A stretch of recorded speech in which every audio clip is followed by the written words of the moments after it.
संख्या 1215 mobile superfast express रानीकलापति से जयपुर ग्वालियर के रास्ते हजरत निजामुद्दीन को जाने वाली प्लेटफॉर्म क्रमांक 2 पर आ चुकी है। भोपाल स्टेशन पर यात्रियों का स्वागत है।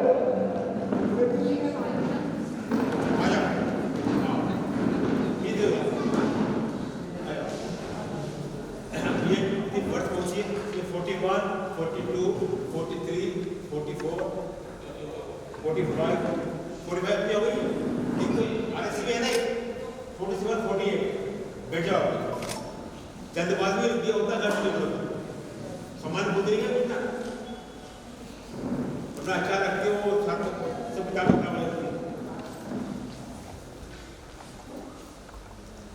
आपकी कौन सी बर्थ है? हमारी 45 और 48। ये 47 मेरी बात है।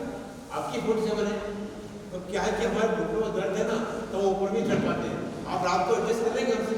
जी एक्चुअली मुझे विंडो वाली सीट पसंद है। अच्छा ठीक है मैं एडजस्ट कर लूँगा। थैंक यू तो अभी तो बैठ जाएंगे अभी आपकी सीट ले दो है ना हम तो किराएदार है भाई बैठ जाएंगे। जी ग्वालियर हम लोग दिल्ली जा रहे हैं हमारी बेटी की दिल्ली के लिए।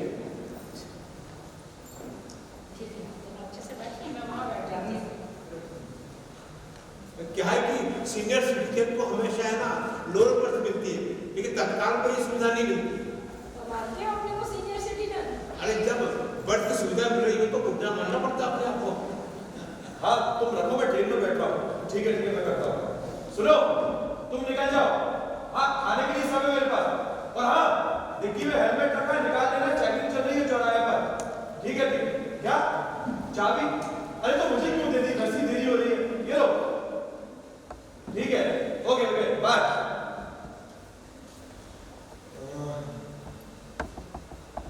एक्सक्यूज मी आंटी जी ये ऊपर वाली बात आपकी है? नहीं नहीं अभी तो बैठी है अभी से कौन सो रहा है?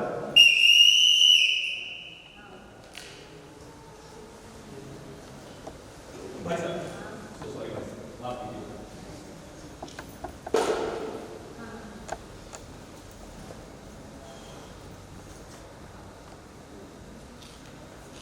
हेलो हाँ पहुंच गया था मैं। हाँ लेट हो गया था थोड़ा। अब शाम को ट्रैफिक रहता ही ऑफिस का क्या करूं। अच्छा सुनो मैंने वो डॉक्यूमेंट सबमिट कर दिए हैं सर। हाँ तुम कल रिमाइंड करा देना याद से है ना काम हो जाएगा। हाँ क्या अरे क्या शमी मासी है पिछले हफ्ते मिले थे हम शादी। अरे मुझे दिन में काम होता है भाई ऑफिस में मैं नहीं जा पाऊंगा। हाँ हाँ अगर शाम को जल्दी फ्री हुआ तो मिल आऊंगा है ना। हाँ ठीक चलो ओके हाँ बाय। भाई कहाँ जाओ? मैं झांसी जा रहा हूँ अपनी सिस्टर को लेकर। आप? मैं ग्वालियर। अच्छा पता है ये गाड़ी पहले एमपी से यूपी जाती है फिर यूपी से एमपी आती है फिर यूपी जाती है।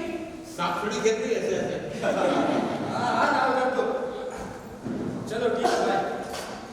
क्या बिल्टी नंबर? अरे तो लिखना चाहिए ना बिल्टी नंबर तो हाँ बिल्टी नंबर 4625। हाँ चल अच्छा सुन बिल्टी छुड़ाई लेना कोई प्रॉब्लम आए तो मुझे कॉल कर देना। अच्छा चल बाय। 31 सर ये सूटकेस आपका है क्या? नहीं मेरा नहीं शायद ऊपर वाले का हो। इतना सारा सामान इसको यहाँ रख देते नीचे। क्या रखा है क्या है ये किताबें हैं अंकल जी कुछ। किताबें तो गंदे में तो रख लो ऐसे क्या होती किताब कहीं और रख दो। एक काम करो अभी रख दो यहाँ पर आपको उठा लेना ठीक है ना। आपको प्रॉब्लम नहीं हो अंकल जी? नहीं किताब के लिए क्या प्रॉब्लम होगी ना मैं विद्या से उठाई लेना रात को सोना भी हो अंकल जी। हाँ हाँ भैया उठा देंगे। कहाँ जा रहे हो? जी मैं आगरा जा रहा हूँ। अच्छा ताजमहल घूमने जा रहे हैं? अरे नहीं भैया ताजमहल तो कई बार घूमा हुआ है मेरा तो वहाँ ये किताबों का काम है वही सप्लाई करने जा रहा है। ट्रेन लेट हो गई वैसे टाइम पर चलती है। दिल्ली में कोहरा है ना तो सारी ट्रेनें लेट चल रही है। बहुत ठंड पड़ रही है भैया। बहुत पड़ रही है बातें ठंड में हम बोलते हैं ठंड पड़ रही है, गर्मी में बोलते हैं और बहुत गर्मी गिर रही है, 50 पहुंच गया डिग्री है ना, बरसात बहुत बरसात गिर रही है, पानी रुकी जा रहा है, मतलब समझ जाने की बात है। हमारे बारवा में ठंड बचती है, ठंड गिरती है टप टप टप टप। कौन सी किताब है ये, कोर्स की है क्या? नहीं भैया, कोर्स की तो नहीं है। पीएससी की होगी? पीएससी की भी नहीं है। तुम आगरा जा रहा हो ना, तो लॉ की होगी। ये तो कहानियों की किताब है। कहानियां? किसकी कहानियां? अरे भैया, कई तरह के राइटर्स हैं, जैसे मुंशी प्रेमचंद, मन्नू भंडारी, भीष्म सहानी, मोहन राकेश, अमरकांत, इसी तरह के कई राइटर्स हैं इसमें।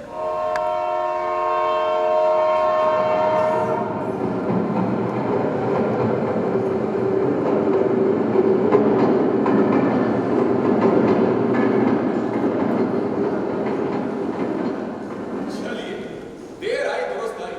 10 मिनट लेट चली, लेकिन चल दिया। एक आध घंटा लेट हो जाती तो मुश्किल हो जाती मेरी। सुबह मीटिंग थी मेरी जल्दी दिल्ली में, और दिल्ली का ट्रैफिक आप जानते ही। माशाल्लाह। इसमें शिवानी की प्रश्न कली भी है क्या? नहीं आंटी जी, वो नहीं है इसमें। तो चल खुसरो खराब तो होगी। एक्चुअली आंटी जी, इसमें शिवानी की एक भी बुक नहीं है। हमने ऑर्डर दिया, नया सस्पेंस जल्दी मार्केट में आ जाए।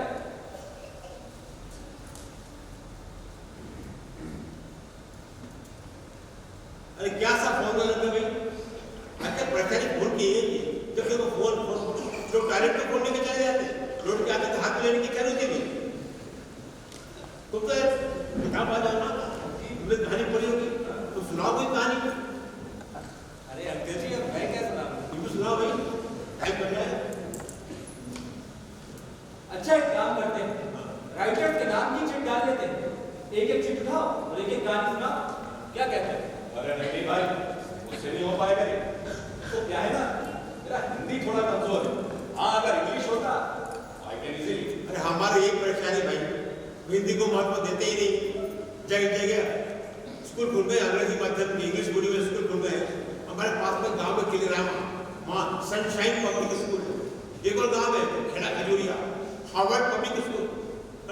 तुम तो यार बना चुके। ठीक है अंकल जी, मैं चिट बता दूं। हाँ, तुम चिट बना लो, मैं निकाल भी लूंगा। कहानी आप में से कोई कर देना। अब ये देखो, कहाँ से खूबसूरत लग रही है, लेकिन 200 लाइक्स हमारी पोस्ट में 4 ही आता है ना। वो भी तुम्हारी फैमिली क्यों? क्या देखो, मेरे को मेल करना है, अभी मेल करना आता नहीं, कैसे मेल करते हैं? आजकल तो बच्चे सब कर लेते हैं। यहाँ पर ईमेल एड्रेस आया, ईमेल एड्रेस आया, यहाँ से फाइल सेंड, फाइल सेंड। अच्छा, यहाँ से सेंड। ठीक है। एक्सक्यूज मी, पर्चियां तैयार हैं। अब पहले कौन उठाएगा? एक काम मुझे दो। अरे ऐसे क्यों? अरे तुम तो रोक लगाया है, तुम उठाओ। फंस गए थे। तुम बता लो ना। चलिए मैं ही उठा।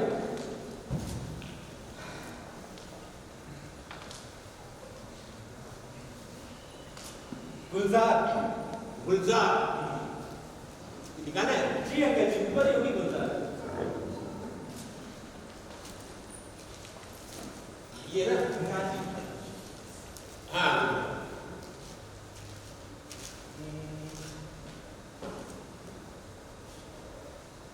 10 पैसे और दादी।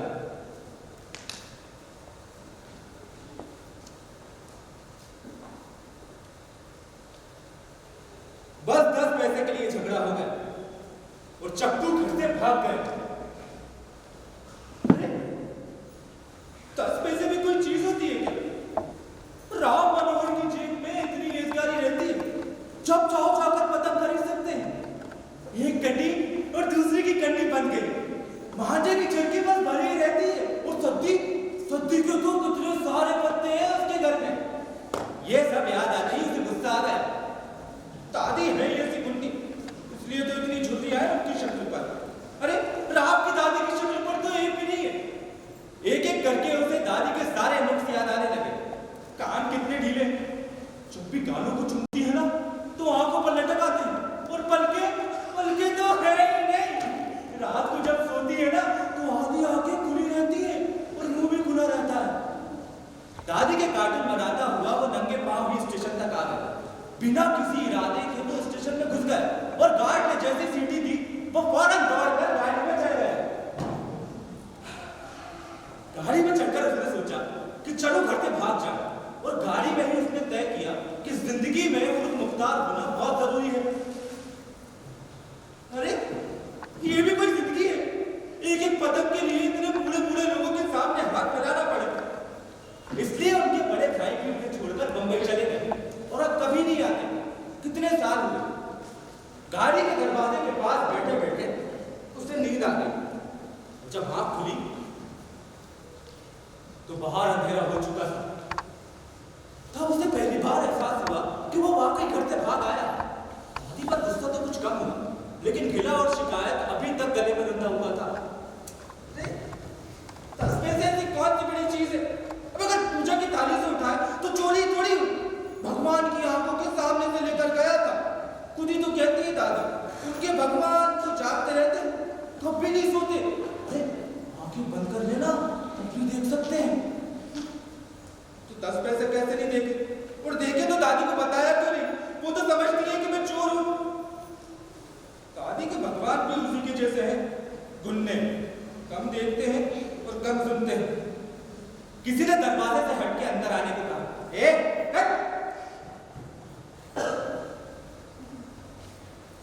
स्टेशन आ रहा था शायद।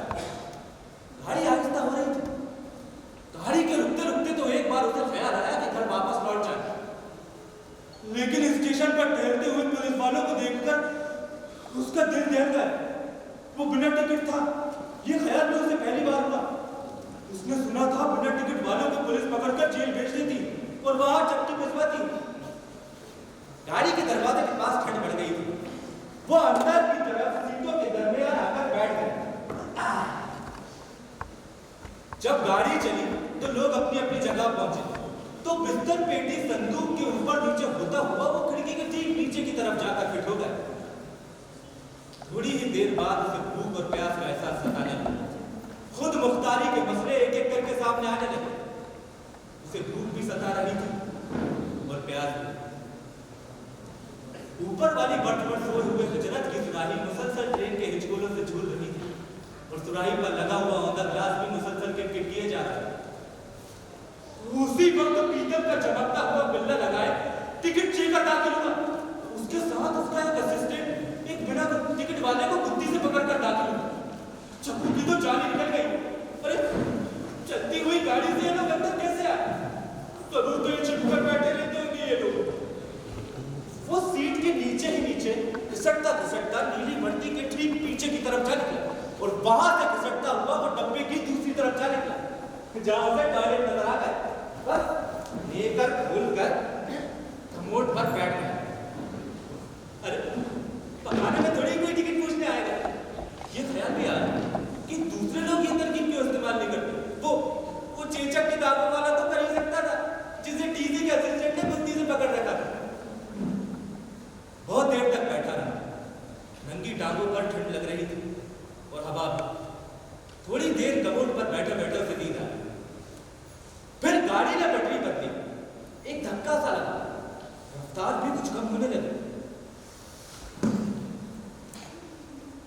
बड़े एहतियात से उसने टॉयलेट का दरवाजा खोला। बाहर कोई स्टेशन आ रहा था शायद। झांक कर देखा तो टीसी कहीं नजर नहीं आया। जरूर कहीं छिपकर बैठा होगा, वरना चलती गाड़ी से कहां जाता। गाड़ी रुकी तो फौरन उतर गए।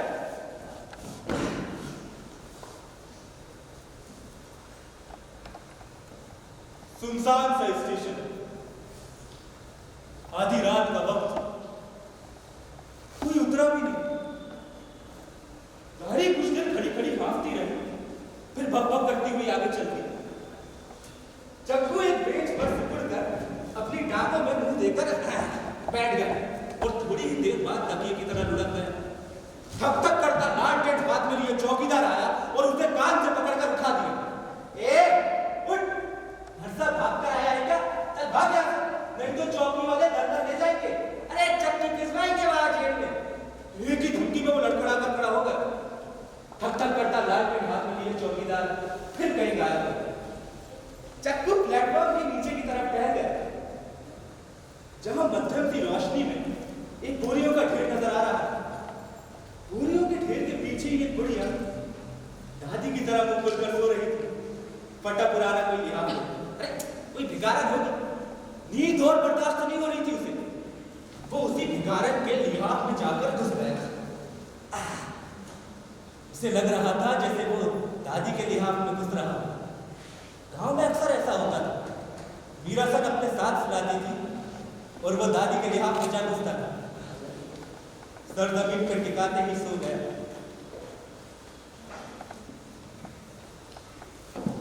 सुबह जब उठा तो वैसे ही बुढ़िया से लिपट कर सोया हुआ था।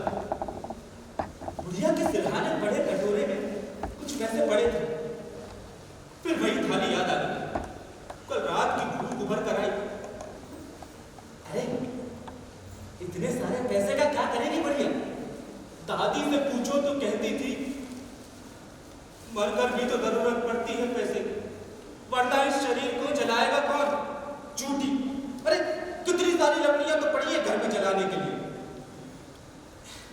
उसकी नजर फिर कटोरी पर गई।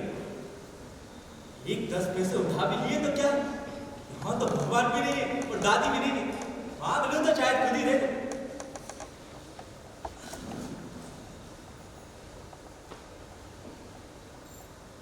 उसने उठा लिए 10 पैसे, बुढ़िया का लिहाज ठीक किया और मंदिर की तरफ चल दिया। वापस आकर हाथ धोए मिट्टी से। दादी ने सिखाया था साबुन ना हो तो चूल्हे की राख से हाथ मांज लिया कर, और अगर राख भी ना हो तो गमले से थोड़ी मिट्टी ले लो, लेकिन मुंदरी से आकर हाथ धोया कर। हाथ धोए ठंडे ठंडे पानी से। किसी ने कोयला मसल कर रखा था होदी पर, उसने डांट भी मांज लिए, मुंह हाथ धोया, हाथ झटक कर सुखाए और लेकर की जेब में हाथ डालकर पोंछे तो ठंडे ठंडे 10 पैसे के सिक्के ने हाथ में काट खाया। वापस आकर देखा तो बुढ़िया के पास 3-4 आदमी खड़े हुए थे। एक उसके सिरहाने बैठा था, कह रहा था कि बेचारी बिल्कुल अकड़ गई, मरे भी 6-7 घंटे हो गए। अरे भैया, लगता है रात नींद में ही चल बसी। चक्कू लड़खड़ा कर वहीं खड़ा हो गया। वेटिंग रूम से कुछ लोग उसी तरफ आ रहे थे। अब क्या होगा इसका? अरे स्टेशन मास्टर आएगा तो किसको खबर करेगा? अरे किसको? म्युनिसिपैलिटी को। वही ले जाके चलाएगी इसे। जो पास बैठा था उसने लिहाज खींचकर मुंह ढक दिया। चक्कू ने लेकर की जेब से 10 पैसे निकाले और बुढ़िया की कटोरी में फेंक दिए। सबने देखा उसकी तरफ और वो भाग लिया, तेज, बहुत तेज, अपनी दादी के पास। दादी, दादी।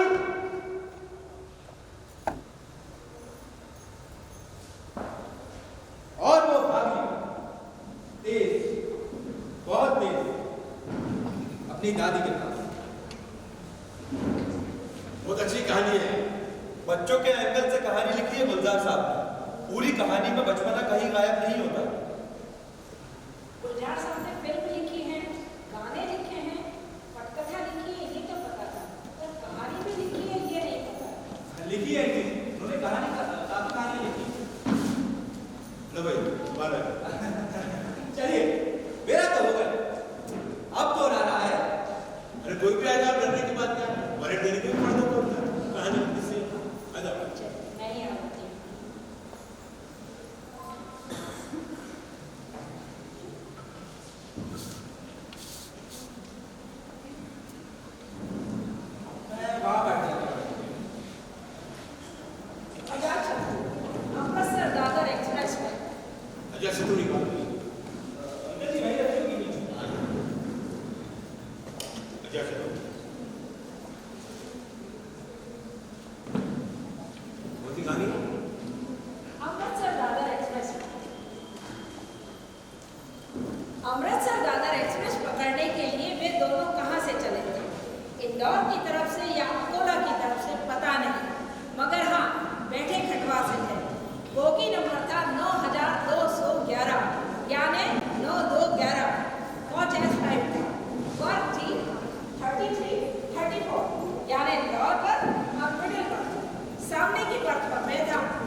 उसके अंगड़ाई करने से डिस्टर्ब हो गया था, इच्छा के रवैये को सुनकर और अशांत हो गया।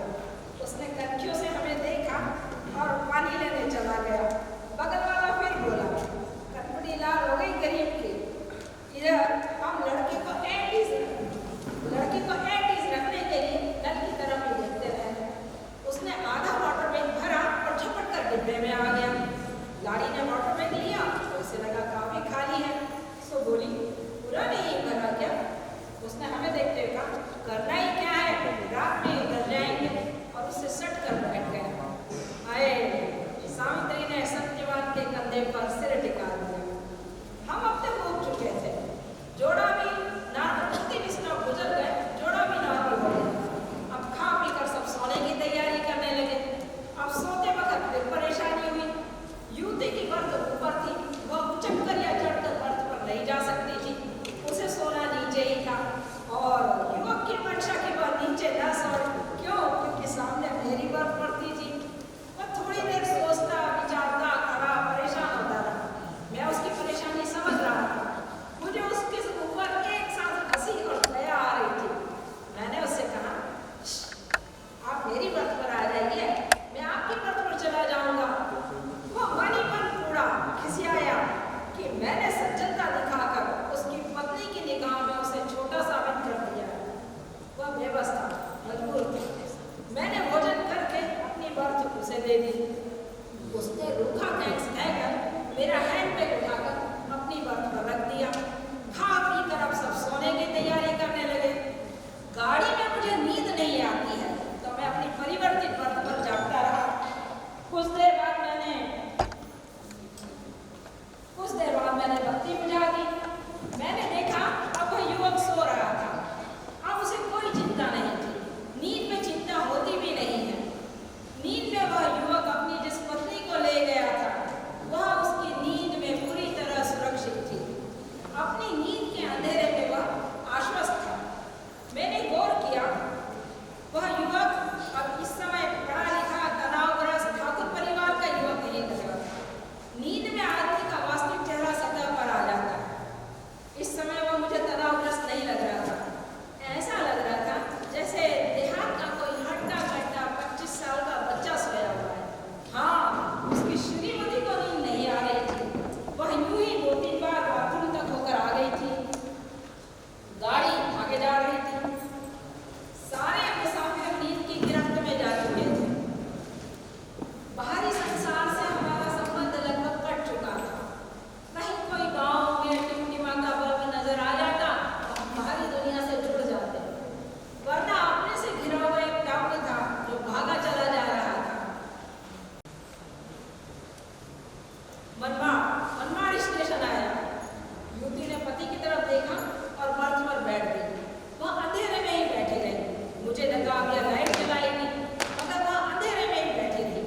कुछ पलों बाद वह खड़ी हुई। उसने मिडिल बर्थ की तरफ देखा, मेरी बर्थ की तरफ देखा और फौरन बैठ गई। ऊपर की बर्थ के दोनों यात्री खटाटे कर रहे थे। अचानक एक छोटे-छोटे बालों वाला चश्माधारी युवक आया। उसने युवती को पत्र थमाया। युवती ने मुस्कुरा कर कहा, दिवाली पर आऊंगी, और फौरन बर्थ पर लेट गई। युवक पलटकर वापस चला गया। पति अभी भी सोया हुआ था, नींद के भीतर अपनी पत्नी को सुरक्षित लिए हुए। सुबह का 4 बजा। मैं दादर स्टेशन पर उतरा। साथ वाले यात्री ने मुझसे पूछा, क्यों थोड़ा उतर गया? मैंने कहा, वो बोला, बड़े अजीब लोग थे। मैंने इस बाबत कोई प्रतिक्रिया जताने के बजाय केवल इतना ही कहा, जो सोए सो पाए, जो जागे सो रोए। अब वह मुझे अजीब समझता हुआ चला गया।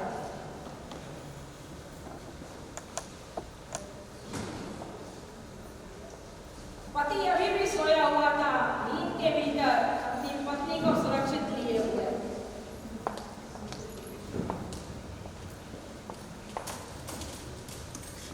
What a tragedy है। ये तो शेक्सपियर से भी बड़ी ट्रेजेडी हो गई। इब्तिदाए इश्क है, रोता है क्या? अरे अगर ये ट्रेजेडी है तो आप भी कुछ कॉमेडी सुना दो। अरे भैया, इतना ट्रेजेडी नहीं है मुझे। अरे भैया, इसमें ट्रेजेडी की क्या बात है? आपको बस कहानी पढ़नी है। अरे नहीं आई एम सॉरी। और सर आएंगे कैसे नहीं, ये है ना प्रसाद। हाँ भैया, प्रसाद सबको मिलेगा, सबको पढ़ना पड़ेगा। हाँ देखो, क्या फंसाया अंकल आपने ये? अरे घबरा मत, बैठा हूँ ना, लोग बहुत सुना। बुलाओ भाई, कोई भी दो, क्या फर्क पड़ता है? चंद्रकांत बख्शी। अरे आनंद बख्शी तो नहीं, तो गांधी लिखते हैं बैठ जा बैठ गई खड़ी हो जा खड़ी हो जा। बुलाओ भाई।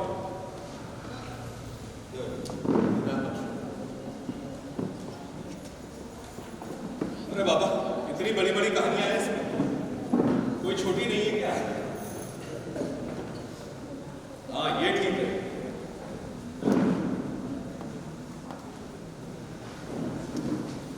वह एक शाम,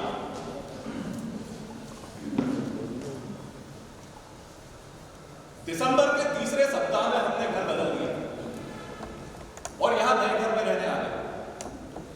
ये फ्लैट ग्राउंड फ्लोर पर था। ये 3 BHK फ्लैट था। बाहर एक चौक था जो लगभग 10 फीट ऊंची दीवारों से घिरा हुआ था। दीवारों के पीछे से बेतरतीब झाड़, पुराने घरों के काले पर्दे खपरे और बदलता हुआ आसमान नजर आता था। खिड़कियों से यह चौक दिखाई देता जहां कई कई किस्म के फूल उगे हुए थे। हमारे ठीक ऊपर हमारे बंगाली मकान मालिक अक्षय बाबू अपनी पत्नी और 3 लड़कों के साथ रहा करते थे। वे किसी सरकारी महकमे में क्लर्क थे। उनकी पत्नी शोभा की रंगत सांवली थी, पर वो खुले दिल से ऐसा करती थी और रात के अंधकार में चौक के फूलों के आसपास घूमती रहती थी। तीनों लड़के कालीगंज की और किसी हाई स्कूल में पढ़ते थे। जब मैं मकान की खोज में दलाल के संग यहाँ आया था, तभी शोभा से मेरी पहली मुलाकात हुई। मकान पुराना था और हमारे फ्लैट में पेंट का काम किया जा रहा था। दलाल ने मुझे बाहर ही खड़ा रखा और भीतर जाकर सब बातचीत कर लेने के बाद मुझे बुलाया। पास के मचानों पर बैठे पेंटर पेंट पे डिब्बे ब्रश दीवारों पर फेर रहे थे। कमरे खाली होने की वजह से बड़े नजर आ रहे और दीवारों से गीले पेंट की स्मेल आ रही। आप ये कर लेंगे? नमस्कारों के आदान प्रदान के बाद शोभा ने मुझसे पूछा। मैंने कहा हाँ क्यों नहीं। हाँ तो 2 ही जने हैं ना। मेरे कुछ बोलने के पहले दलाल बीच में कूद पड़ा। हाँ मैडम, हाँ पति पत्नी 2 ही जने हैं जी। हाँ और तो कोई भी नहीं है। हाँ वैसे भी ये लोग बड़े भले लोग हैं। मैं इनकी जवाबदारी लेता हूँ। मैं खामोशी रहा और चौक के बाहर खिड़कियों के बाहर चौक पे फूलों को देखता रहा। शोभा मेरा निरीक्षण कर रही है, ये भी मैं समझ ही रहा। जगह हमें पसंद थी। प्रारंभिक कामकाज निपटाने के 2 दिन बाद हम ट्रक में भरकर यहाँ सामान ले आए। फिर एक अच्छा सा मुहूर्त निकालकर हफ्ते भर बाद हम यहाँ रहने चले गए। मैं रोज सुबह 8 बजे नहा धोकर और गर्म नाश्ता करके दुकान जाता था। दिन में करीब 1-8 बजे लौटता, खाना खाकर 1-8 घंटा आराम करता, फिर वापस दुकान चला जाता। रात को लौटते लौटते 9-9:30 बज जाते। फिर खाना खाने के बाद अपनी पत्नी सरला से थोड़ी बहसबाजी करके मैं सोने चला जाता। मेरी और शोभा की मुलाकात कभी हुआ करती, लेकिन मेरे आने और जाने के वक्त का वो बराबर हिसाब रखती। एक रविवार की सुबह मैं पलंग पर बैठे बैठे किताब पढ़ रहा था।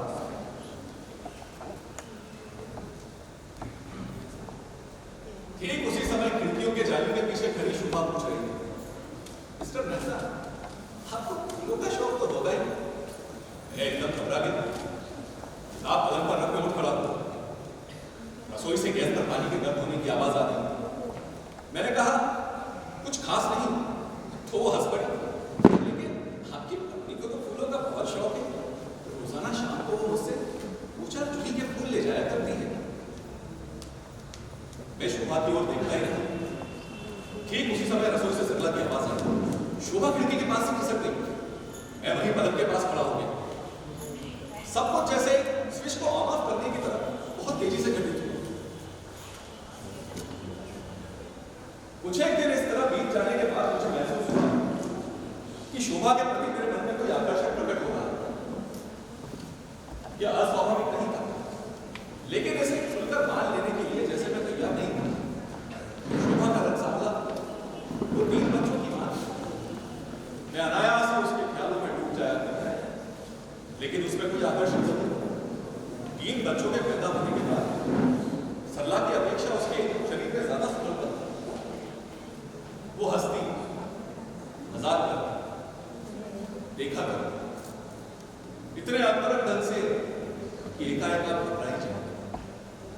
किसी किसी बार मुझे ऐसा ख्याल भी आता कि किसी दिन सरला घर में नहीं होगी और शोभा अचानक मेरे कमरे में आ जाएगी और खिड़कियां बंद कर देंगी और तब शाम और मैं कोशिश करके ख्यालों को रोक दिया था। मैंने सरला से कहते किसी दिन बात नहीं की और जब भी वो बातों में शोभा का जिक्र किया करती मैं किसी लापरवाह व्यक्ति का अभिनय करते हुए ध्यानपूर्वक उसकी बातें सुना करता।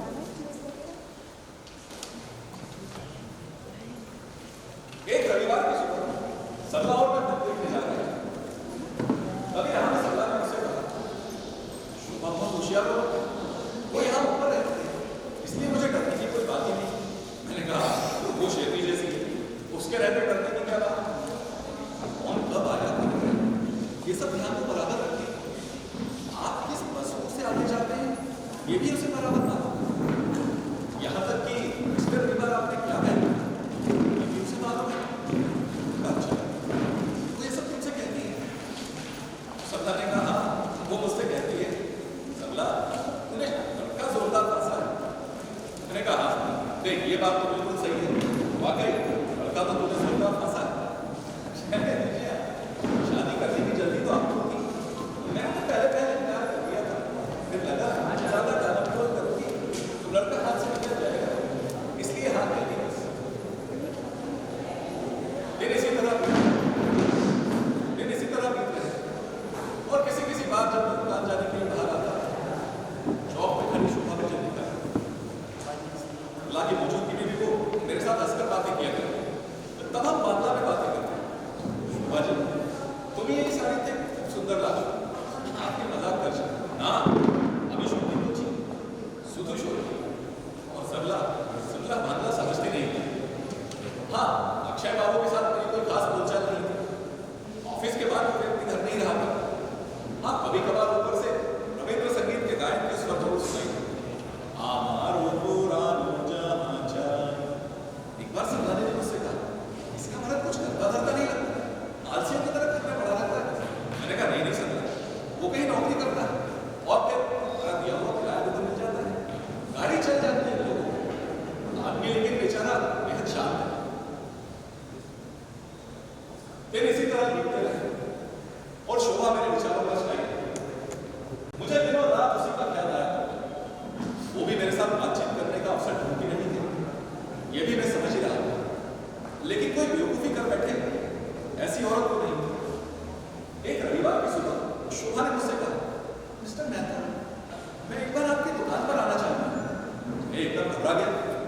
दुकान की दुनिया में मैं शोभा को बिल्कुल प्रवेश करने देना नहीं चाहता। मैंने तुरंत उससे कहा, शोभा जी अगर आपको किसी चीज की जरूरत हो तो मुझसे कहीं, मैं लेता हूँ। अब दिन में 2-4 बार घर आ जाते हैं, फिर आप दुकान तक आने की तकलीफ क्यों उठाए। शोभा मेरी तरफ देखती।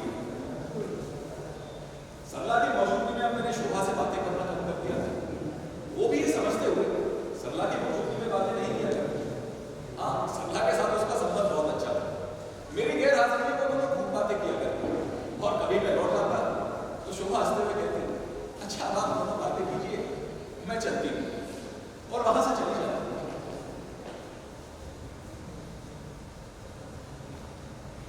दिन इसी तरह बीत रहे थे। शोभा एकदम करीब थी, लेकिन फिर भी कितनी दूर थी। मुझे उसके साथ दिल खोलकर बातें करने का मौका मिल ही नहीं रहा। सरला हमेशा ही घर पे रहा करता।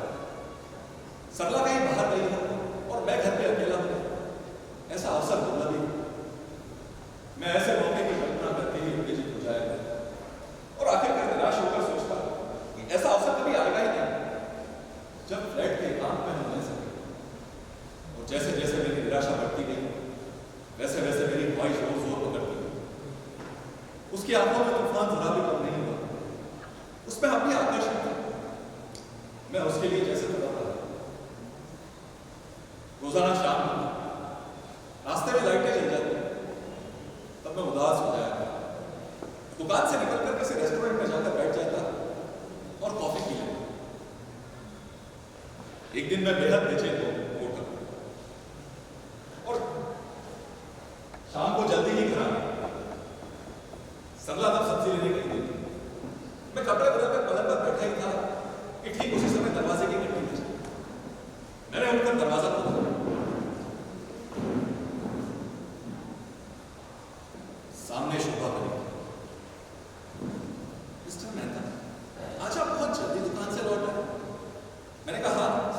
कुछ तबीयत ठीक नहीं थी और फिर अचानक मैं अपनी तबीयत को भूलने लगा।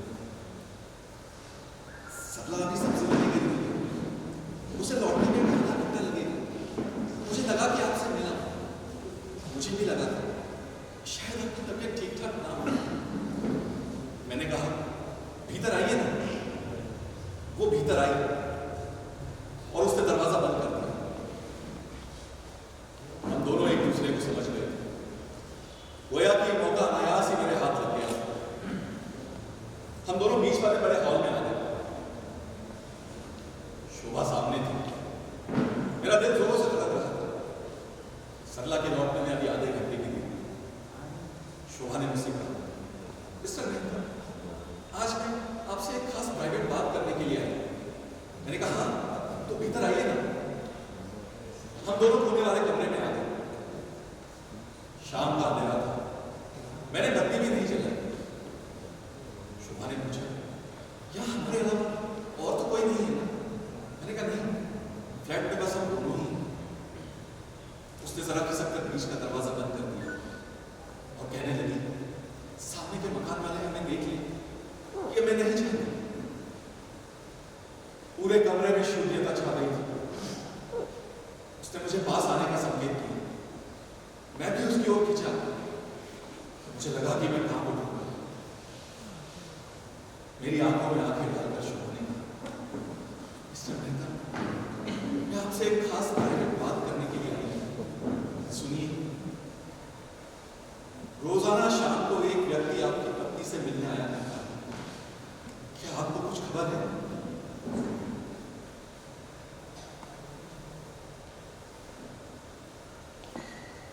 मैं बेतरह कांप उठा।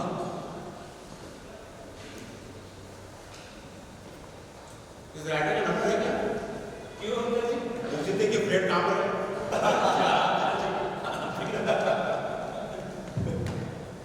थोड़ा भारी होगा भाई साहब। अरे थोड़ा नहीं, बहुत भारी हो गया मुझे। आखिरी में शोभा ने बम फोड़ दिया है। अरे चाय का क्या होगा? ये चाय अभी तक नहीं आई। इस गाड़ी में पेंट्री की सुविधा है, फिर भी चाय नहीं है। अरे चाय आ जाएगी भाई साहब, चाय भी आ जाएगी। जब तक एक काम करते हैं ना, छोटी सी कहानी पढ़ लेते हैं। अच्छा काम करो, आप ही कुछ पढ़ो। आप पढ़ दो भाई, हिम्मत है पढ़ना तो मदद खुदा।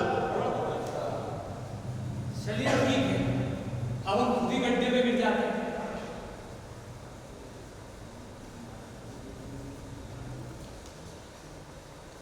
भगवती शरण बिना कोई भक्त मिलेगा।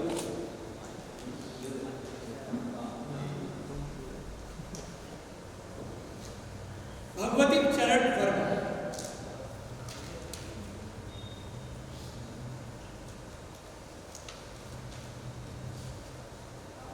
खिलावन का नरक। ठसाठस भरी थर्ड क्लास की बेंच के नीचे खिलावन लेटा हुआ था।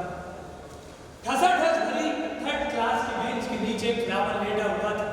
वो सो नहीं रहा था, सोने का कोई समय ही नहीं था। वो सिर्फ लेटा हुआ था, केवल इसलिए कि कहीं टिकट कलेक्टर उसे देख न ले। 3 साल बाद वो अपने घर लौट कर जा रहा था। बंबई से लौट रहा था। 2 दिन का सफर उसने 1 हफ्ते में पूरा किया था। गाड़ी पर चढ़ते और उतारे जाते ही उसकी आखिरी मंजिल थी और इस समय तक उसे बिना टिकट सफर करने का पूरा तजुर्बा हो चुका था। दूर से ही टिकट कलेक्टर को अपनी ओर बढ़ते देखकर उसने बेंच के नीचे पढ़ा दी थी और वो इस तरह लेट गया था कि 15 मिनट तक गाड़ी में रहने पर भी टिकट कलेक्टर को उसकी गंध नहीं मिली। खिलावन अपनी बेंच के नीचे अपने बदन को समेटे हुए पड़ा था, मानो उस तरह सोने का वो आदि। अरे बंबई में भी तो वो उसी तरह सोया करता था। एक छोटी सी कोठरी थी जिसमें 12 आदमी रहते थे। रात को जब सब लोग सोते थे तो हर एक आदमी को उतनी जगह मिलती थी जितनी खिलावन को बेंच के नीचे मिली थी।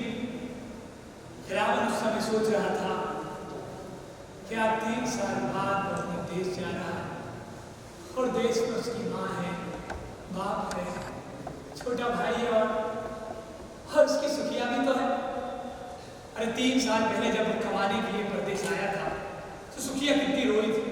अरे 1 साल तो उसके विवाह को ही हुआ था। सुखिया को याद करके खिलावन मुस्कुरा। उसके घर पहुंचते ही सुखिया कितनी सुखी हो। उसके घर जाते ही घूंघट की ओर से तिरछी नजर से मुस्कुराते उसे देखे। कौन? और उसे धक्का सा लगा। माँ बाप बीवी सभी समझेंगे कि कमा कर लाया, सभी उसे आशा भरी नजरों से देखेंगे। फिर वो क्या करेगा? उसके पास में कपड़ा नहीं, लगता नहीं, पैसा नहीं। अरे 2 महीने की हड़ताल में जो कुछ उसने बचाया था सब स्वाहा हो गया। मकान मालिक जेल भिजवा रहा था, कपड़ा लगता उसे कोठरी में छोड़कर अपनी जान बचा कर भागा था। आखिरकार वो घर में करेगा क्या? और एक झटके के साथ गाड़ी रुकी और खिलावन का सिर बेच के पाए से टकराया और उसने अपना सिर पकड़ लिया। वो चोरों की तरह छिपने की जगह से बाहर निकला। टिकट कलेक्टर चला गया था, खिड़की से मुंह निकाल कर बाहर देख लिया। एक रेल के खलासी ने आवाज दी, बहादुरपुर, बहादुरपुर, और उसी समय गाड़ी ने सीटी दी। खिलावन जल्दी ही गाड़ी से उतर पड़ा। अरे बहादुरपुर स्टेशन पर ही तो उसे उतरना था। गाड़ी चली गई थी। खिलावन ने अपने चारों ओर देखा, ज्यादा समय न हुआ था, सिर्फ 6:30 बजे थे। फिर भी उसके चारों ओर अंधकार छाया हुआ था। खिलावन चुपचाप बाहर खड़ा रहा, हद बुद्धि से। स्टेशन सुनसान था। 2 एक मुसाफिर उतरे थे। उनके चलने की आवाज खिलावन को साफ साफ सुनाई दे रही थी और वह आवाज भी धीरे धीरे गुम हो गई। एक स्टेशन के खलासी ने स्टेशन वाला लोहे का फाटक बंद कर स्टेशन मास्टर को आवाज दी कि सब कुछ ठीक है, और खिलावन की चेतना धीरे धीरे लौट आया। तार लाकर अब तो सड़क पर आ गया। रुककर उसने हिसाब लगाया कि उसका गांव यहाँ से 1.5 कोस की दूरी पर है। खिलावन चल दिया अपने गांव की और आसमान पर बादल भरे हुए खड़े थे, किसी समय बरस सकते थे। खिलावन ने चल दिया अपने गांव की। पानी इस तरह बरस रहा था मानो मूसलाधार बारिश हो रही थी। एक वो चौक पड़ा, एक बड़ी सी बूंद उस पर गिरा, फिर दूसरी, और फिर देखते ही देखते मूसलाधार बारिश होने लगी। खिलावन जल्दी से एक पेड़ के नीचे खड़ा हो गया और पानी इस तरह बरस रहा था मानो प्रलय की वर्षा हो रही थी। और देखते ही देखते पेड़ से भी पानी छन छन कर गिरने लगा और उसी समय बिजली चमकी और बिजली के प्रकाश में खिलावन ने वो टूटा हुआ मंदिर देखा जहाँ बचपन के काल में वो अक्सर खेला करता था। तब उसे पता चला कि वो मंदिर से करीब 10 गज की दूरी पर है।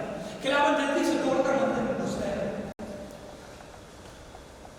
मंदिर में पहुंचकर उसने संतोष की गहरी सांस ली। मंदिर के अंदर अंधकार था और बाहर हवा जोरों के साथ चल रही थी। और खिलावन को कभी ऐसा लगा कि मंदिर के अंदर वाले खंड में कोई और भी है। उसके कान खड़े हो गए। ध्यान से उसने सुनने की कोशिश की।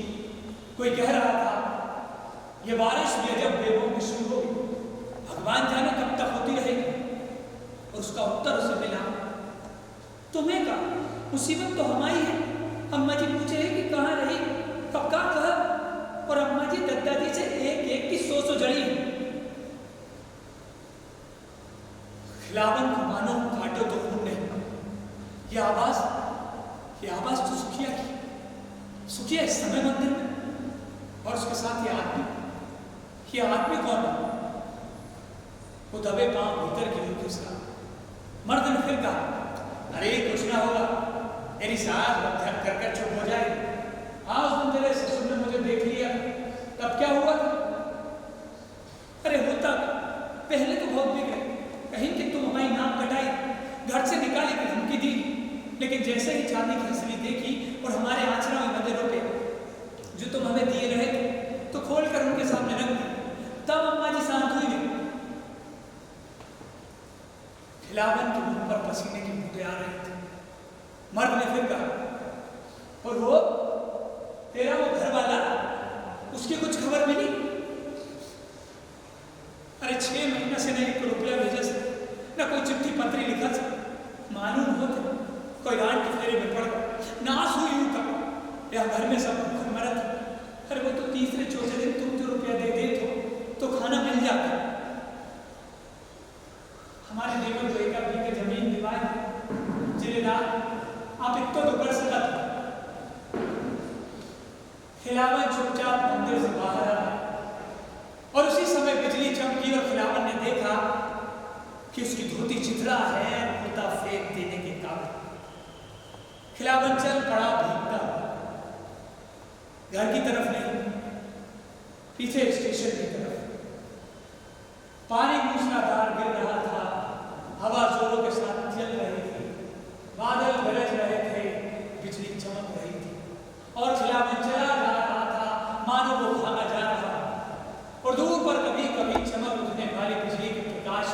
वो स्टेशन की जमीन में धसी हुई इमारत को देख लेता था। स्टेशन पर पहुंचकर उसने सांस ली और वो भीगता हुआ स्टेशन की इमारत को देख रहा था। उस समय बहादुरपुर स्टेशन की और बंबई की विक्टोरिया टर्मिनल स्टेशन की तुलना कर रहा था और इस प्रकार वो अपने चारों ओर फैले शून्य से भरे अंधकार और बंबई की चहल पहल से भरे प्रकाश के बारे में सोच रहा था। और इस प्रकार वो उस गाड़ी की प्रतीक्षा कर रहा था जो उसे एक नर्क से निकाल कर दूसरे नर्क में ले जाएगा।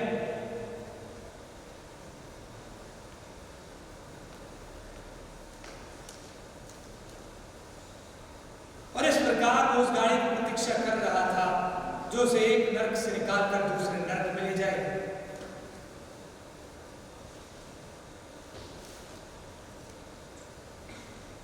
इस कहानी से मुझे मजदूरों का लॉकडाउन का पलायन याद आ जाता है।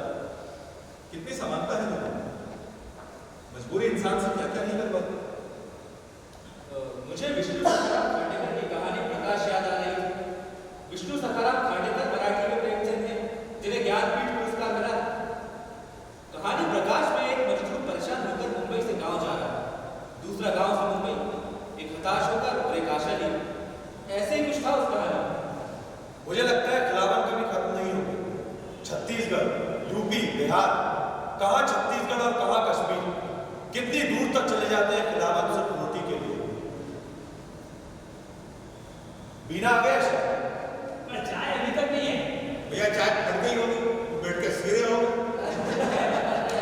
क्या बात करते हैं आप। लेकिन जल्दी से कहानियां पढ़ने में कटलेट आप सबको खिलाई देंगे ना। हाँ, आज की पार्टी अंकल की तरफ से। देखिए कोई पर्चियां बची है। बताइए पहले कौन उठाया?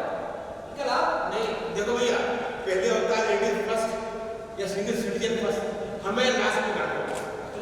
अंकल ने कहा करेगा तो फिर अच्छा था।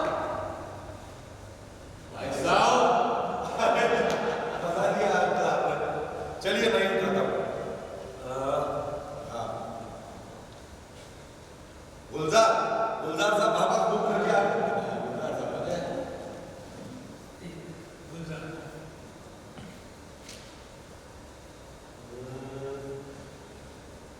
रावी पार्क। पता नहीं दर्शन सिंह पागल क्यों नहीं होते। बाप घर पे मर गया और माँ उस बच्चे कुचे गुरुद्वारे में खो गई और शाहनी ने एक साथ दो बेटे जन्म दिए, दो बेटे जुड़वा। उसे समझ नहीं आता था कि वो हंसे या रो। एक हाथ दे और एक हाथ लेकर सौदा किया था किस्मत ने। सुनते थे आजादी आ चुकी है या आ रही है, टोडर मन पर कब पहुंचेगी ये पता नहीं चलता था। हिंदू सिख सब छुपते छुपाते गुरुद्वारे में जमा हो रहे थे और शाहनी दिन रात दर्द से कराती रहती थी। आखिरी दिन थे जच्ची के और पहली औलाद। अरे कुछ नहीं होगा बेटा, कुछ नहीं होगा। अभी तक किसी हिंदू या सिख के मकान पे हमला हुआ है क्या? गुरुद्वारे पर तो हुआ है ना पापा जी, 2 बार आग लग चुकी है और तुम लोग वहीं जाकर जमा होना चाहते हो। इस बात पर दर्शन सिंह चुप हो जाता, लेकिन जिसे देखो वही गुरुद्वारे में जमा हो रहा था। एक जगह इकट्ठा होने से हौसला होता है पापा जी, और अब तक हमारी गली में तो कोई हिंदू या सिख रह नहीं गया, हम ही बचे हैं बस। अभी कुछ दिन पहले की बात थी। रात के वक्त पापा जी के आंगन में गिरने की आवाज दूर गुरुद्वारे की तरफ से जो बोले सो निहाल के नारे सुनाई दे रहे थे। बस उसी को देखने पापा जी छत पर गए और सीढ़ियां उतरते वक्त पांव फिसला और बस आंगन में पड़ी कुदाल सर में घुस गई थी। जैसे तैसे पापा जी के संस्कार पूरे किए और बची कुची कुछ मालियत थी जो एक कपड़े के खोल में भरी और बाकी तीनों ने जाकर गुरुद्वारे में बना ली। गुरुद्वारे में खौफजदा लोगों की कमी नहीं थी, इसलिए हौसला रहता था। अब उसे डर नहीं लगता था।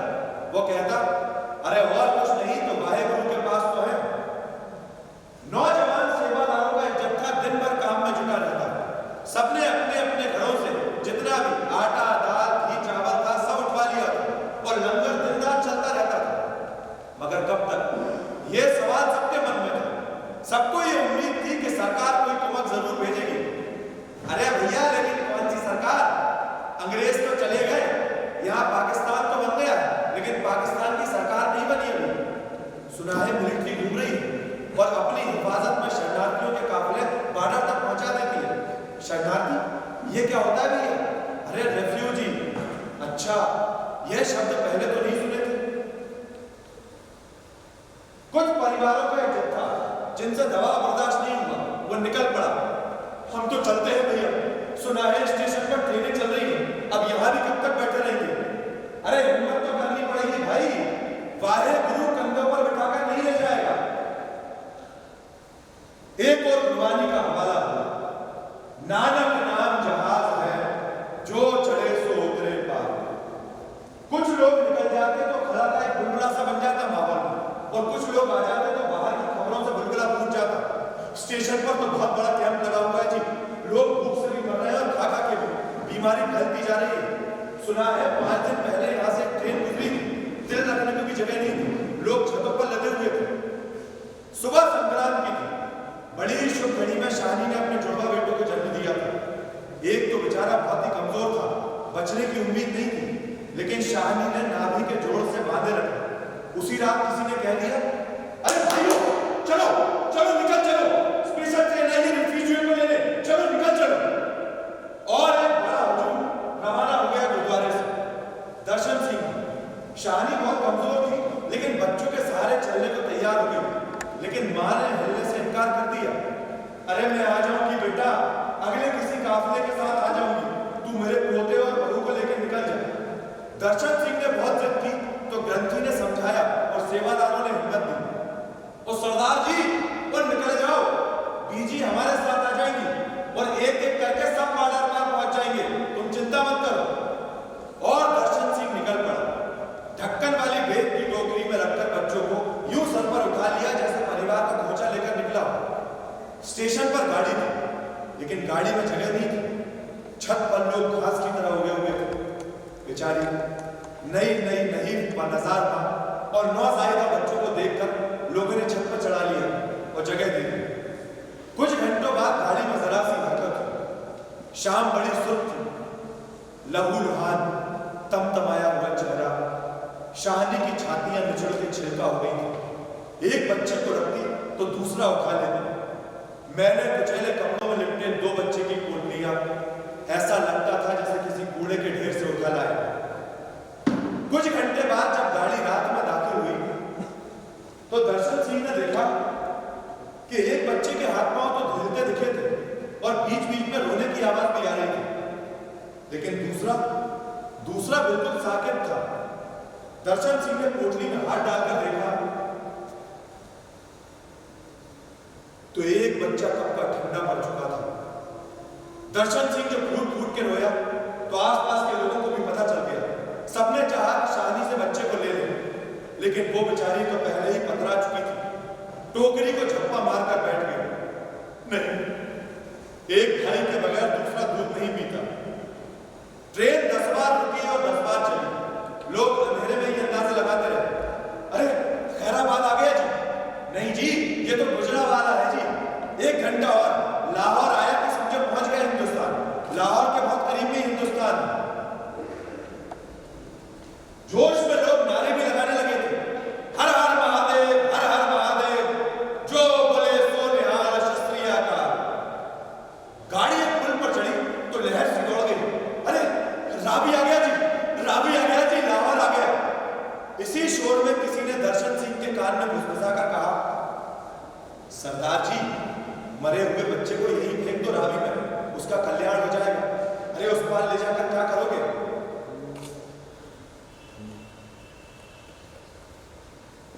दर्शन सिंह ने धीरे से टोकरी दूर खिसकाई और अचानक ही पोटली उठाकर रावी में फेंक दी। वाहेगुरु।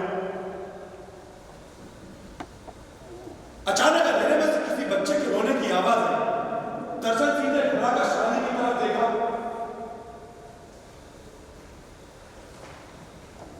मरा हुआ बच्चा शाहनी की छाती से लटका हुआ था।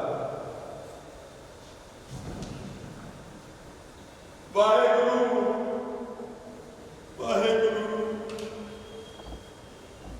फिर से एक शोर का बगौला उठा, वाघा, वाघा, हिंदुस्तान जिंदाबाद, हिंदुस्तान जिंदाबाद। मरा हुआ बच्चा शाहनी की छाती से लिपटा हुआ था।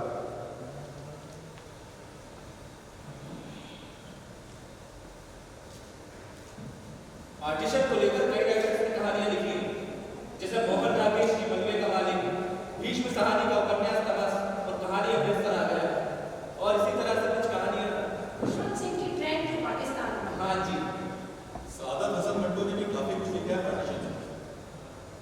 कहानियां हैं, बोल दो, गोबा टैक्सी। मैंने कहानी पढ़ी थी अखबार में, नाम याद नहीं आया, ऑडिशन में थी वो, राइटर थे उसके, हाँ रामलाल थे राइटर। कहानी का नाम था एक शहरी पाकिस्तान। मुझे लगता है पार्टीशन सिर्फ कुछ लोगों का ईगो था, इससे लाखों लोगों का कट कर दिया। आज तक लोग भुगत रहे, कोई इस देश में, उस देश में।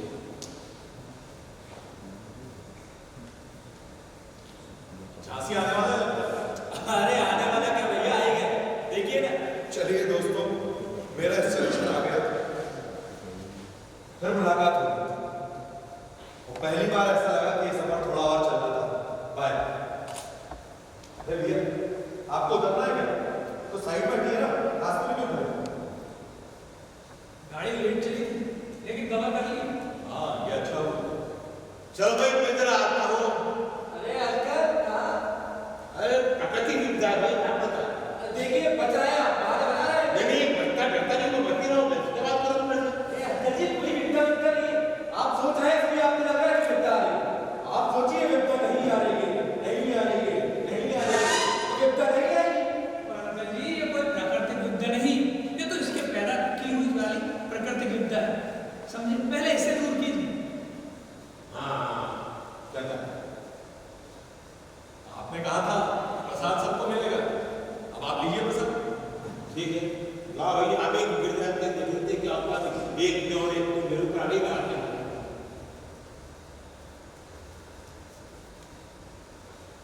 आचार्य चतुर्सेन ठाकुर लिखा था ये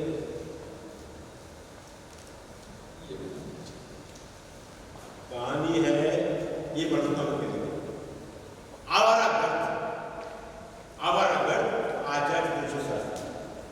अब आपको आवारगी के बदले में समझाऊं, समाज में आपकी इज्जत है, होता है, मान सम्मान है, और आपने आवारगी की अपना नहीं तो मान सम्मान सब खत्म। नहीं मेरी बात बना ली, न मेरा घर परिवार है, न बीवी बच्चे, बाल बच्चे, न मैं अभिनेता, न क्रिकेट में संपादक, मैं सिर्फ आवारा गर्द हूँ। जब रस्सी में खा लिया, मर गया, उठ के चल दिया, कुछ खा लिया, कुछ छीन लिया, चोरी कर दी। चोरी एक बार की बताऊंगा आपको, दुख निराशा मेरे पास से भटकती है, ईस्ट वेस्ट साउथ नॉर्थ, चारों दिशाएं मुझे बांध नहीं सकती, रोक नहीं सकती, मुझे गाइड नहीं कर सकती। मैं आवारा हूँ, जरा से हवा चली हो, मैं पहुंच गया स्टेशन। अरे भाई एक टिकट देना, कहाँ था? कहीं का भी दे दो यार, जो ट्रेन मेरे चला उसका दे दो। और मैं निकल पड़ा जम्मू कश्मीर, फर्स्ट क्लास की बोगी में, थर्ड क्लास आदमी। किसी ने गर्दन पकड़ के उतार लिया, किसी ने पैर से बांध के उठा लिया, खाना खिलाया। और 2 दिन बाद पहुंच गया मैं कटरा, वैष्णो देवी, जय माता वैष्णो देवी। अब वैष्णो देवी के रास्ते के ऊपर दोनों तरफ खाने का सामान मिल रहा था, सब्जी, पूरी, कचौड़ी, दही बड़ा, आलू बड़ा। पैसे अपने जेब में थे नहीं, तो एक बार हाथ देकर पैसा बना लिया, एक बार गाके पैसा बना लिया, 2 बार बोझा ढोया और चोरी एक बार। अब ऐसे ही एक दिन में एक दुकान पर बैठकर सब्जी पूरी उड़ा रहा था गरम गरम, तो एक आदमी भागता हुआ आया, घबरा के आया था, चिल्ला रहा था, टूटी फूटी हिंदी बोल रहा था। बोला हमारे सेठ के गड्ढे भी गिर गए, क्या कोई डॉक्टर है क्या, कोई मेडिकल शॉप है क्या, कोई अस्पताल है क्या? सेठ के गड्ढे भी गिर गए, उनके हाथ में टूट गए और फ्रैक्चर हो गया। मेरा माथा ठंडा। बोले हाँ डॉक्टर को फीस दुगनी देंगे, दुगनी क्या सुगनी फीस देंगे। मेरा माथा ठंडा। मैं दुकानदार से कहा बकवास देने को डॉक्टर हूँ, वरना धीरे के धीरे पड़ जाएंगे। यहाँ मैं गुरुजी के दर्शन करने आया, कम तो मुझे मोड़ी मरीज देखने पड़ेंगे। वो दुकानदार को दे आ गई और डॉक्टर साहब क्या कर रहे हैं आप? देखती कि ना उसकी सेठ जी बीमार हो गए, हाथ पे टूट गए, अब कर देंगे वहाँ। ठीक है ठीक है। फिर वो दुकानदार बुला उस आदमी से, तुम किस्मत वाले हो कि डॉक्टर साहब सामने ही बैठे सबकी पूरी खा रहे हैं, देखो सैंडल वाले। वो आदमी मुझे मिन्नत करने लगा। मैंने कहा तुम घर की तरह से चढ़ के आते हुए जाओ बोलो सेठ जी से डॉक्टर साहब आ रहे हैं। वो भागे चला गया। डॉक्टर फटा कोट, गंदे पेट में सेंटी में डॉक्टर आ सकता भाई। मेरे खानदान में किसी ने डॉक्टर नहीं की। हाँ DOCTOR डॉक्टर की स्पेलिंग होती है मुझे मालूम था।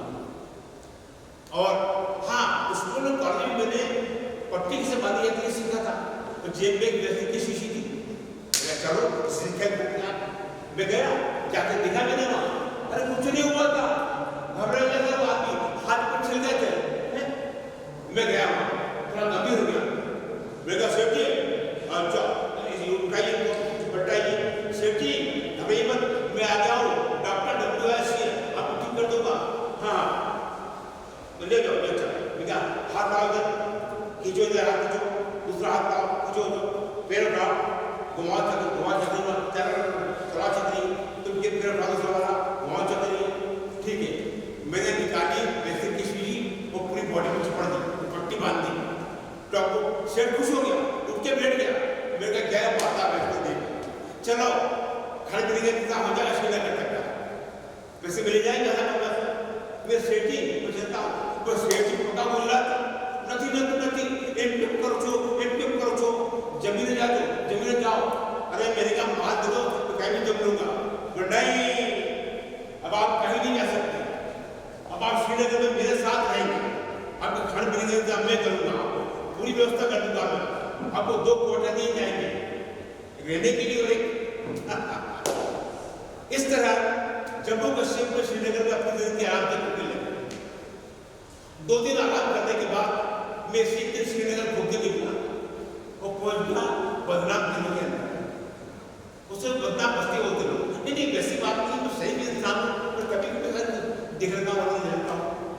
अब क्या माहौल था वहाँ का, चारों तरफ बर्फ की सफेद चादर बिछी हुई थी, धुंध धुआं, लोग आ जा रहे थे। मुझे लग रहा था किसी फिल्म का सेट, मुझे फिल्म का नाम याद नहीं आ रहा, फिल्म वो देवानंद था और नूतन थी, देवानंद गाना गाता था तो वो ढूंढते हुए, तू कहाँ ये बता इस नशीली रात में, माने ना मेरा दिल दीवाना, हाय हाय माने ना मेरा दिल दीवाना। तेरे घर के सामने। हाँ थैंक यू, तेरे घर के सामने। तभी मैंने देखा कि एक लाइट के सर्कल के नीचे एक आदमी बहुत खड़े हुए, आदमी बंगाली में बोल रहा है, और हंस रही है, औरत की लड़की थी, खूबसूरत लड़की थी। मैंने मन में कहा मेरी बगिया के फूल तेरी साड़ी में कैसे है? तभी बगिया बाबू हंसा, उसने रोड की गड्डी निकाली, उसको दे दी, और देखा नमस्ते, तो बगिया बाबू का नमस्ते, उधर। अरे मेरे को बाप, ये बदनाम गली के अंदर इनका शुद्ध नमस्ते, सात्विक नमस्ते। 4 दिन बाद मैं वही खड़ा था नमस्ते करने के लिए। मैंने कहा सुनो अंदर कोई है क्या? वो बाहर आई, मैंने पहचाना मुझे, मैं डॉक्टर WS। वो तो चेहरा बताया, मुझे देखा, बोले डॉक्टर, तो उसको सोच के बोली अच्छा अंदर आ गई। समझी मैं तो पुराना रिश्तेदार हूँ, तो पुराना जानना चाहता हूँ। मैं अंदर गया, अंदर एक कमरा, एक खिड़की, एक टिमटी बाता है और 2 सुंदर आंखें। अभी मुझे यहाँ पहुंचे को 2 मिनट में नहीं होते, मुझे लगने लगा चिरकाल बाद बहुत दिनों बाद मैं घर लौटा। हालांकि इस पृथ्वी पर मेरा कोई घर नहीं, जो घर गुम हो चुके हैं, टूट चुके हैं, ध्वस्त हो गए, उन्हीं घरों में रहता आया है। तो वो लड़की बोली कि आपने गॉगल तो मैंने कहा उतार दीजिए गॉगल। नहीं गॉगल उतार दिया। क्यों बोली आपको किस मालूम थे भैया कश्मीर में आ रही है? क्या बात करें मालूम थी हमको। उनका कि चुरा ले आँख से काजल बहुलर रखते हैं, चुप रुस्तम है क़यामत की नजर रखते हैं। एक फिल्म शेर मान लिया। मेरा तो खूब मेरी दोस्त बोले सुना आपने? बोली सुना आपने? साहब नहीं है। मैंने कहा बोली कौन साहब बोली? मैंने अच्छा साहब नहीं है। क्या बात है? ओम शांति ओम शांति। बोले हाँ 2 महीने हो गए, वो चले गए, कुछ बर्बाद हो गया। फिर वो उठी, वो चिट्ठी हो गए, पढ़ने लेके आ गई। बोली पढ़ो इसे। मैं पढ़ने लगा, मेरी प्यारी, बोले नहीं यहाँ से नहीं, यहाँ से पढ़ो। मैं वहीं से पढ़ने लगा, मैं पढ़ता रहा, वो रोती रही। मैंने समझते चिट्ठी के अंदर किसके नाम रुक्मिणी, मैंने कहा रुक्मिणी तू चला गया, रुक्मिणी क्या सोच रही हो, क्यों रो रही हो? तो सामने मैं बैठा हूँ जिंदा, हमारे लिए सोचो, खुदा का शुक्रिया अदा करो उसके लिए। वो उठी और बोली मैं हाथ पकड़ लिया, खींचा, गए लगे। मेरे क्या खुशबूदार माला की सुगंध में अंदर। वो बोली कुछ पियोगे? मैं नहीं पीऊंगा, नहीं है पानी पीना है मुझे, पर ये कुछ पीते हो क्या? मैं कहा अच्छा वो मुझे नहीं वो कहे तो मैं पी लो मेरे काम में कहाँ फंस गया, ये गंदी बस्ती है, ये बुखार है, कैसे कहेंगे? और मैं भिखारी आदमी पैसे मेरे पास नहीं, सेठ मुझे मेरे देता ही नहीं लेने का इंतजाम, मैं क्या करूँ? ये औरतें मजबूर बेचारी मजबूर धंधा करती है, मैंने कहा इनको बिना पैसे दिए जाना जल्दी हरकत हो, मुझे जाना चाहिए। वो आ गए, मैंने कहा मैं जाता हूँ, बोले कहाँ जाना हो ना, चलो मत पियो, मत हो नाराज था, तो साहब ये करते थे, पीते भी नहीं थे, वो जाओ जाओ करते थे, मैं नहीं वो महाराज खड़े पे मैं इंतजार करता हूँ, बोले नहीं आज नहीं रुक जाओ, मैं वहीं रुक गया। वो चुप थी, वो चुप, मैं चुप, उसकी हथेलियां गर्म थी, फिर हम दोनों डूब गए समंदर के अंदर, गहरे समंदर में। रात, रोटी, दुआएं, प्यार, फिर मुर्गी की बांग और उसकी बूंद और मेरे सुबह मैं सुबह उठा तो अपना सिर दुख रहा था, नींद पलकों पर लटक रही थी।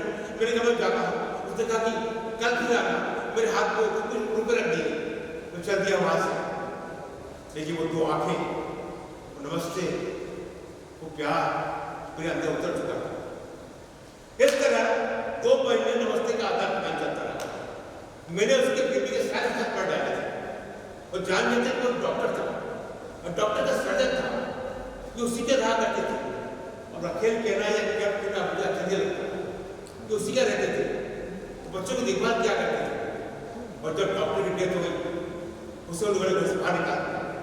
क्या करते लड़की, छोटी उम्र की लड़की 25 साल की, या कर लड़की गंदी बस्ती के अंदर, मैं देख रहा था कि किस से बाहर निकालूं, तो गंदी जगह से, इस पाप के जगह से बाहर निकालूं। तो वो मुझे ख्याल आया कि मैंने एक नाटक देखा था, उसका ब्रश गटी का नाम था, ब्रश गटी का यानी मृत्यु की गाड़ी, संस्कृत नाटक। उसके अंदर एक कैरेक्टर था शर्मिला, उसकी प्रेमिका थी बदनिका, जो काम करती थी वसंत सेना के, वसंत सेना दगल बदल थी, उसको आज हम वेश्या बोलते हैं, गड़ी का, उससे काम करती थी, वो चक्कर वो काम करे। वसंत सेना का प्रेमिका चारुदत्त जो दान करते करते निर्धन हो गया था। अब वसंत सेना ने एक दिन बहाने से अपने गहने उसको दे दिए, वो गहने चारुदत्त ने अपने मित्र को दे दिए, वो मुझसे लेकर सो गया। शर्मिला चोर था, आपको चोरी करने निकला, वो गहने चुरा लिए और ले जाकर दे दिए वसंत सेना को। बोला ये गहने लो, छोड़ दो मेरी प्रेमिका को, गंदा काम नहीं करेगी। सेठ अपने गहने कहाँ रखता है, नकदी कहाँ रखता है, मुझे मालूम था। 1 2 3 4 5 छठे दिन मैंने सारा माल उठा लिया, चोरी कर लिया और पहुंच कर पड़ी गई, बाल जाकर छुपा दिया। रात भर उठा, सुबह उठा मैं घर पड़ी जाऊंगा, बोली कल आना, नहीं बन पे का देर पड़ी, शादी हमारी आखिरी मुलाकात। मैं चल दिया वहां से, निकल पड़ा, बाहर से मैदान निकल गया, मैदानों में एक गांव, दूसरा गांव, तीसरा गांव, मैं पहुंचा चौथे गांव तक, एक कमरा किराए से ले लिया, वो जाकर सो गया।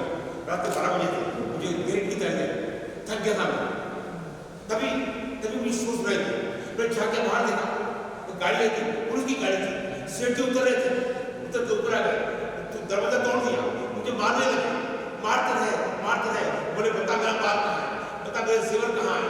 मैं मुझे नहीं मालूम, मेरे नाक से खून टपक रहा था, मेरे मुंह से खून टपक रहा था, बताया नहीं मैंने। तभी सेठ जी ने मेरे हाथ को उनकी अंगूठी देखी, पहचान लिया कि मेरी अंगूठी, मैं अंगूठी उतारना भूल गया था। उसी आधार पर मुझे ठेल हो गई एक साइड, आज ही रुका, मैं गया था वो वहां नहीं, चली गई वहां से। इन पहाड़ कश्मीर की वादियों में कहीं कहीं इंतजार कर रही होगी। वो दरवाजा दीवार की टूटी उठे, उससे बोली बहुत देर कर दी मेहरबान यार, बदल गई तेरी मंजिलें भी, बिखर गया मैं भी कारवां से, फिर हम मिले न खड़े, यात्रा और यात्रा, यात्री और यात्री, सलाखों से बाहर दरिया में डूब जाते बर्फ की जुगाड़ में लो, और जब बर्फ मिली तो स्टेशन आ चुका। अरे भाई कोई टिकट देना, कहाँ का कहीं का भी दे दूंगा, जो ट्रेन फिर जा रही है उसका दे दो।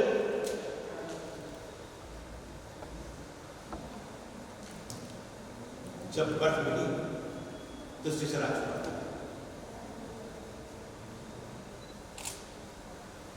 आचार्य चतुर्सेन को मैंने कभी नहीं पढ़ा। आचार्य चतुर्सेन ने बहुत उपन्यास और कहानी लिखी है। उनका प्रसिद्ध उपन्यास है वयम रक्षामः और वैशाली की नगरवधू, जिस पर आम्रपाली फिल्म बनी, और 1961 में उनकी एक फिल्म आई थी धर्मपुत्र, वो भी उन्हीं के उपन्यास पर है। और कॉलेज के जमाने में हमने एक कहानी पढ़ी थी, दुधवा में कासे बहु मोरी सजनी। आचार्य चतुर्सेन ने बहुत अच्छा लिखा है। अच्छा अंकल जी, वाले राम है, मैं चलता हूँ, मेरा सफर यहीं तक। चल अरे भाई, सफर कभी बंद नहीं होता, वो तो चलता रहता है, और यही तो जीवन। हाँ, कुछ लोग सफर करते हैं और कुछ सफर। अगर दोस्त आज अगर मैं इस ट्रेन में नहीं होता तो बहुत कुछ छूट जाता। अच्छा ठीक है, बाय बाय। चलो भाई, अब आया हूँ मैं जी, बहुत देर से आए।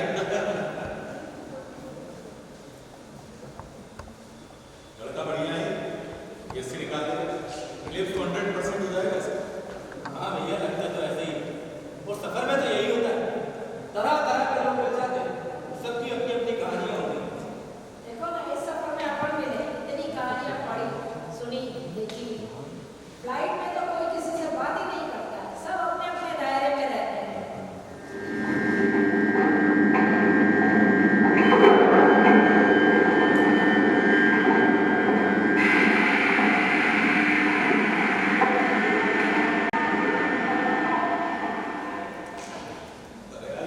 ट्रेन रुक क्यों गई?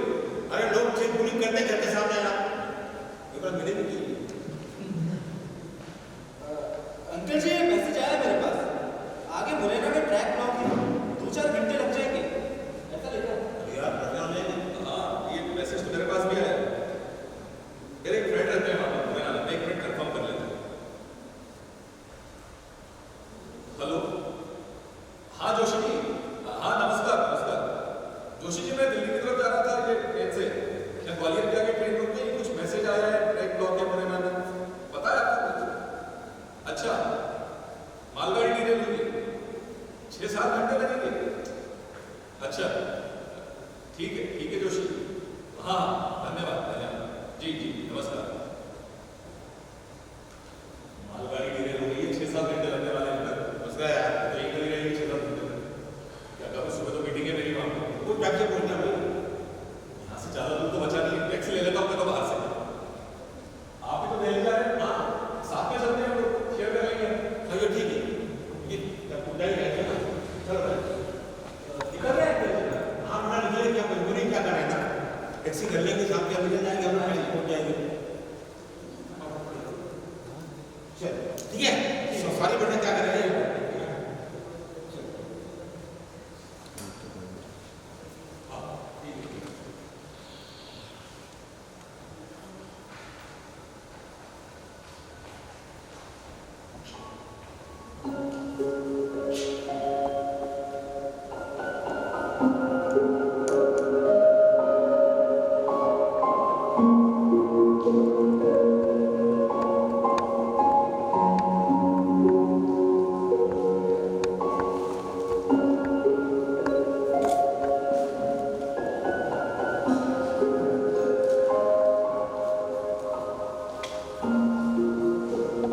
निकल जाते हैं हम जिंदगी की इस बदलती हवा में, ख्वाबों को गठरी में पाल मीलों का सफर तय करते हैं टूटी हुई चप्पल के साथ।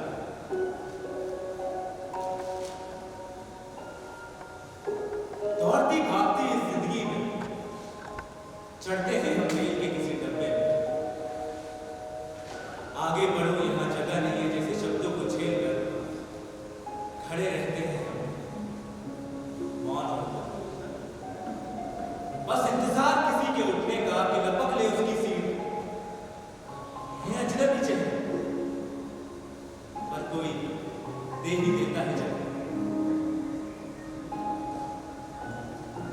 घंटों के लिए ही सही भूल जाते हैं हम अपना वजूद, घुल मिल जाते हैं अजनबियों के उस मेले में, हो जाते हैं। ये सफर नहीं है, ये सफर नहीं है, हुजूम है अजनबियों का, जहां वो लोग बन जाते हैं जो जिंदगी भर साथ रहते हैं, या कभी कभी कुछ अपने लोग हमेशा के लिए बिछड़ जाते हैं। यही जीवन की बढ़ते हैं।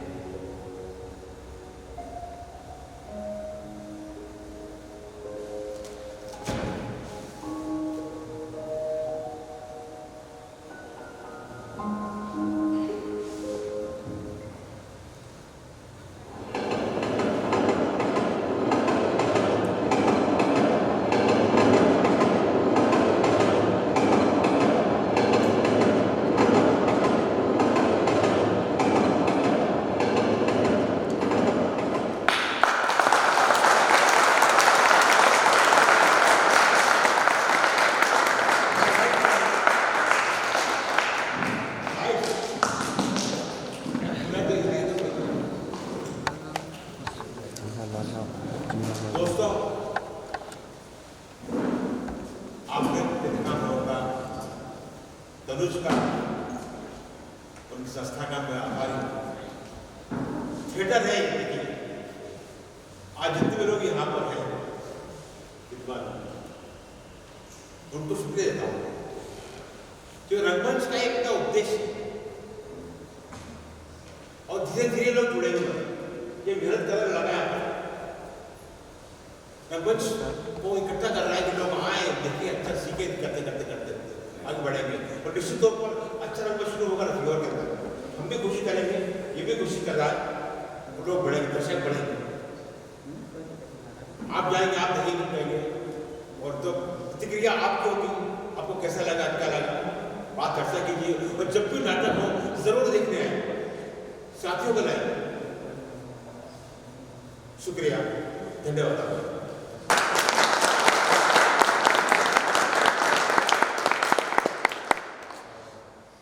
आप सबका बहुत बहुत धन्यवाद, क्योंकि सफ़र बड़ा चला था, लेकिन जो आखिरी तक ट्रेन में हमारे साथ चला, जहाँ से हम चले थे वहाँ तक, बस वही सही सफ़र वाले थे कि हम सब साथ हैं। बाकी इस तरह की कहीं से ट्रेन चलती है, भोपाल आया, भोपाल उतर गए, कुछ ग्वालियर उतर गए, लेकिन चूँकि सीहोर से दिल्ली तक ट्रेन जानी थी, तो जो दिल्ली तक चले उसके लिए वही सफ़र वाले अपने साथ। पहले तो आप लोगों का पूरा सफ़र किया आपने। और कल 28 तारीख है, कल सरस्वती शिशु मंदिर की एक छोटी सी प्रस्तुति है, और उसके बाद Mrityunjay cultural and welfare society की नृत्य, नाट्य और संगीत का एक कोलाज एक डिज़ाइन किया गया है। इसमें तीनों विधाओं को लेकर हम आपके सामने आएंगे। तो कल फिर उम्मीद करते हैं आज आप घर एक पहुँचेंगे, तो कल यहाँ पर 5 लोग होकर आएंगे। बिल्कुल लेकर आएंगे, सब बहुत बहुत धन्यवाद।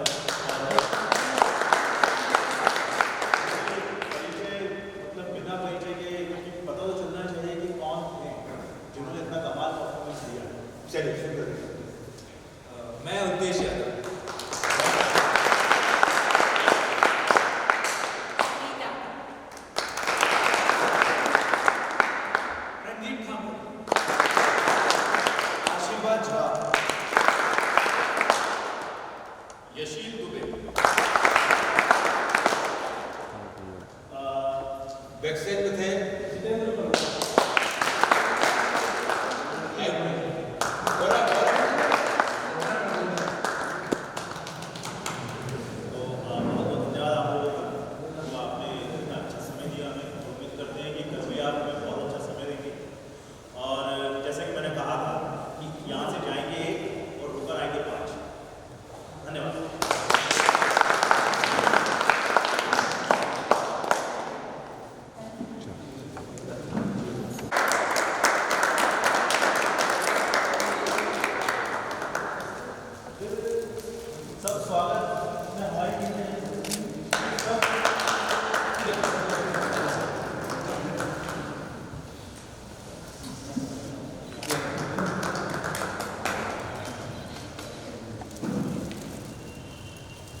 भिजवा दो।